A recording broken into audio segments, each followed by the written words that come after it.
Tu l'as déjà senti, ce frisson, quand quelqu'un entre dans ta vie, ce mélange d'excitation et de nœuds dans le ventre. Et quelques semaines plus tard, tout s'effondre encore. Pourquoi ça se répète toujours? Et si ce n'était pas de l'amour, mais une mémoire qui cherche à se rejouer? Aujourd'hui, on va suivre Emma et comprendre ce que ton cerveau fait quand tu tombes dans les mêmes histoires, encore et encore. Emma a 32 ans, indépendante, drôle, passionnée par son boulot, entourée d'amis qui l'adorent. Quand elle rencontre Paul, tout semble parfait. Les rires qui durent des heures, les messages qui font battre le cœur, cette sensation qu'il est spécial. Elle s'endort en pensant qu'elle a trouvé quelqu'un qui la comprend vraiment. Puis viennent les micro-signaux. Paul disparaît des heures, répond tard. Parfois il semble ailleurs. Emma ressent ce nœud dans son ventre qu'elle connaît déjà. Mais elle se dit « Je dois être patiente, je dois comprendre ». Elle s'adapte, elle excuse, elle pardonne, espérant que tout s'arrangera. Et comme toujours, ça finit mal. Elle se sent trahie, confuse, épuisée, et se demande « Pourquoi moi ? Pourquoi je tombe toujours dans ces histoires ?»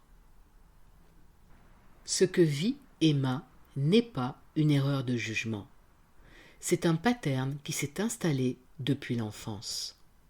Sa blessure de rejet la pousse à chercher l'approbation, et sa peur de l'abandon l'empêche de poser des limites.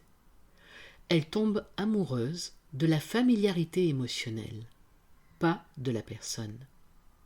Son système émotionnel confond l'intensité avec l'amour. La passion, les montagnes russes, la tension. Tout ça réveille des souvenirs inconscients de situations passées où elle devait se méfier ou s'adapter pour se sentir aimée. Emma croit qu'elle aime Paul pour ce qu'il est, mais en réalité, elle rejoue une mémoire profondément inscrite dans son cerveau. C'est là que la science entre en jeu. Dans le cerveau d'Emma, l'amygdale est hyperactive à chaque signal de danger émotionnel. Même si sa conscience sait que la situation n'est pas catastrophique, son corps déclenche de la tension, de l'adrénaline et de la dopamine. Elle vit le cycle classique, excitation, anxiété, soulagement temporaire. Son corps se souvient de ce qu'il appelle sécurité, même si c'est douloureux. Et c'est pour ça qu'elle revient encore et encore vers Paul, malgré les signaux rouges. En fait, Emma ne répète pas ses histoires par choix. Son cerveau cherche juste la familiarité, un scénario qu'il connaît, même si ça fait mal. Un soir, Emma s'assoit seule dans son salon, épuisée, et se demande pour la énième fois « Pourquoi je choisis toujours ce type de relation ? Pourquoi je me retrouve dans ce schéma ?» Et c'est à ce moment qu'elle découvre le toxibaromètre et le quiz révélation. Curieuse, elle décide de les utiliser pour observer sa relation avec Paul. Elle répond aux questions, note ses ressentis, et commence à regarder la situation avec un regard différent, presque scientifique, mais profondément intime. Chaque question qu'elle coche, chaque observation qu'elle note, lui permet de prendre conscience. Les signaux rouges étaient là depuis le début. Les cycles de tension et de soulagement qu'elle vivait étaient les indices d'un schéma répétitif. Et sa relation n'est pas saine. Mais ce qu'Emma comprend ensuite, c'est que ce n'est pas seulement le système nerveux qui la guide dans ses répétitions. Ce qui la guide dans ses relations, c'est son love code. Le love code, c'est l'ensemble de 4 systèmes interconnectés. Le système nerveux, qui enregistre la sécurité et la familiarité. Même si c'est douloureux, il répète ce qui est connu. Le système émotionnel, qui contient les blessures, la peur du rejet, la colère enfouie, et qui guide inconsciemment nos choix amoureux. le système mental, avec les croyances conscientes et inconscientes sur l'amour, la confiance et la valeur personnelle, qui dictent les décisions que l'on croit rationnelles, mais qui sont en fait pilotées par nos mémoires émotionnelles. Et enfin le corps, le langage physique de la peur, de la tension, de l'excitation, qui active des comportements automatiques et des cycles de recherche de familiarité. Tout est encodé dans l'inconscient depuis l'enfance. Les expériences avec les figures d'attachement, les messages reçus sur l'amour et la valeur de soi, et même les comportements que l'on observe et que l'on reproduit inconsciemment. En utilisant le toxibaromètre et le quiz révélation, Emma commence à décrypter son love code. Elle comprend enfin pourquoi elle attire les mêmes histoires. Pourquoi elle réagit toujours de la même manière. Et surtout, elle voit qu'elle peut commencer à changer le script, pas seulement le pattern.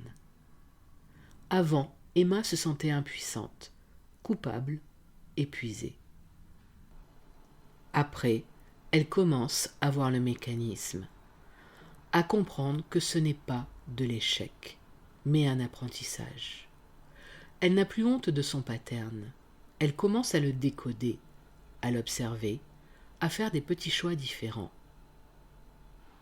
Et toi, as-tu déjà ressenti ce nœud dans le ventre en pensant « Je sais que ça va finir mal, mais je fonce quand même ». Si tu te reconnais dans Emma, sache que ce n'est pas de l'échec. C'est ton cerveau qui essaie de te protéger. Ce que tu peux changer, c'est le script que tu rejoues. Emma commence enfin à comprendre. Ce n'est pas qu'elle est cassée ou abîmée.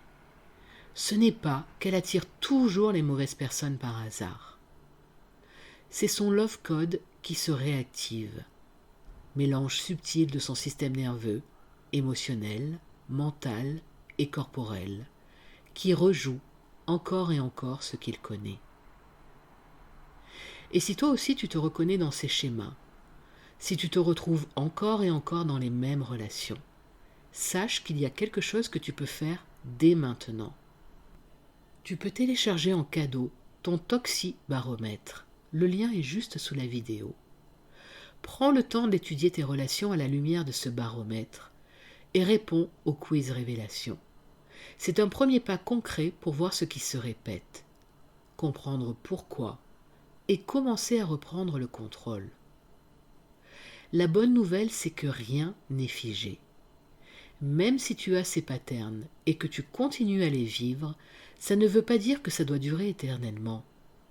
Chaque prise de conscience, chaque observation, chaque petit choix différent est une étape pour sortir du cycle, pour réécrire ton script amoureux et créer enfin des relations qui te nourrissent et te respectent. Alors prends une grande respiration. Observe ce que ton cœur et ton corps te disent. Et surtout rappelle-toi, tu peux arrêter de rejouer les mêmes histoires. Tout commence par la conscience et par le premier pas, ici et maintenant.